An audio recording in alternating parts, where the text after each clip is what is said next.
వామ్మో! ఇంత పెద్ద జాతర చూడడం ఇదే ఫస్ట్ టైమ్ అండి బాబు. అసలు విషయం ఏంటంటే సండే అక్కాళ్ళింటికొచ్చానని చెప్పాను కదా! ఇంకా అక్క వాళ్ళు మేము కలిసి చింతలూరు నూకాంబిక అమ్మవారి జాతరకి వెళ్ళామండి.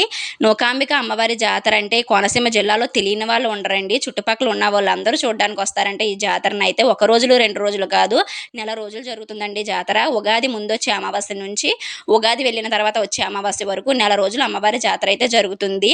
ఎవ్రీ ఇయర్ అక్క వాళ్ళెళ్తారు ప్రతి సంవత్సరము కూడాని. ఈ సంవత్సరం అక్క వాళ్ళతో పాటు మేము కూడా వచ్చామనమాట.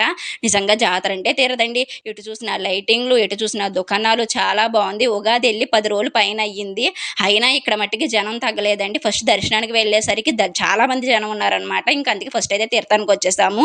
ఇక్కడొచ్చేసేసరికి దిష్టిలు కొట్టిస్తున్నారండి. దిష్టిలు కొట్టించడం, అలాగే కళ్ళకుండతో దిష్టి తీయడం లాంటివి చేస్తున్నారనమాట. ఇక్కడ ఇలా చేయటం వల్ల ఏంటంటే ఆళ్ళకున్న దిష్టంతా పోతుందని చెప్పి నమ్మకం అంట. చాలామంది తీయించుకుంటున్నారు. ఇంక ఇక్కడున్న నూకాంబిక అమ్మవారు స్వయంభుగా వెలిసారంటండి. అమ్మవారైతే చాలా మహిమగల తల్లంట. చాలా పవర్‌ఫుల్ అనమాట. దర్శనం వచ్చేసరికి చాలా జరిగింది. అక్కడ ఓ పెద్ద సర్ప్రైజ్ కూడా తగిలింది. అదేంటన్నది నెక్స్ట్ వీడియోలో అప్‌లోడ్ చేస్తా.